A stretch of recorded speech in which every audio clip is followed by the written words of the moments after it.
How did architecture reflected colonialism? If you've ever wondered how the buildings in former colonies reflected the history of colonialism, you're about to uncover some fascinating insights. Let's explore how architecture became a powerful tool for colonial powers to assert their dominance and influence. Colonial architecture was a blend of European styles and local building traditions. This fusion was heavily influenced by the climate, available materials, and the cultural exchange between the colonizers and the indigenous populations.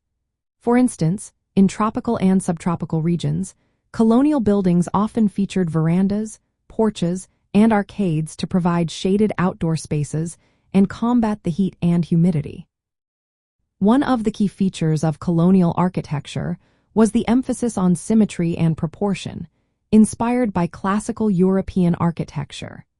This is evident in buildings like the Governor's Palace in Williamsburg, Virginia, where the symmetrical exterior design and equally spaced windows and chimneys reflected British design aesthetics.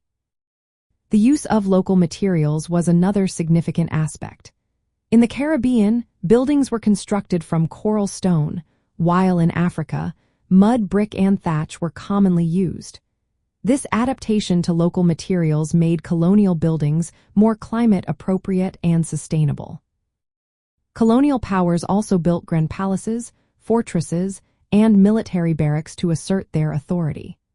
These structures, such as Fort Jesus in Kenya, were heavily fortified and designed to intimidate both indigenous populations and rival colonial powers. The imposing nature of these buildings symbolized European dominance and control. The architectural styles varied depending on the colonial power. For example, Spanish colonial architecture, as seen in the San Francisco de Asis Church in New Mexico, incorporated Moorish designs, emphasizing hierarchy and grandeur. In contrast, English colonial architecture, like the Governor's Palace, focused on Puritan ideals and practical, community-centered designs. Over time, colonial architecture evolved into eclectic and hybrid forms, combining European styles with local building traditions. The Indo-Saracenic style in India, for instance, fused Islamic, Hindu, and European architectural elements to create a distinct aesthetic that reflected both the colonizers' influence and the cultural context of the region. These buildings not only served as symbols of colonial power, but also as landmarks that have become important parts of national identity and historical memory. For example, the Victoria Memorial in Kolkata, India, and the Rashtrapati Bhavan in New Delhi are monuments to the imperial era, now associated with the post-colonial state.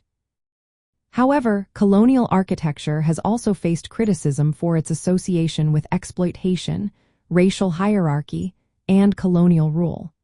In many post-colonial societies, there has been a push to dismantle or repurpose colonial-era buildings, either by demolishing them or adapting them for new uses.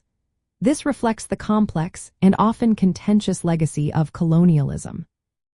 In summary, colonial architecture was a reflection of the complex interplay between European colonial powers and the local cultures they encountered.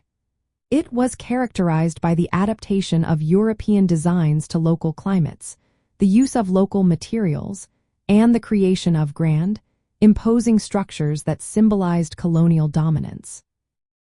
These buildings continue to be significant historical and cultural icons, though their legacy is multifaceted and often controversial.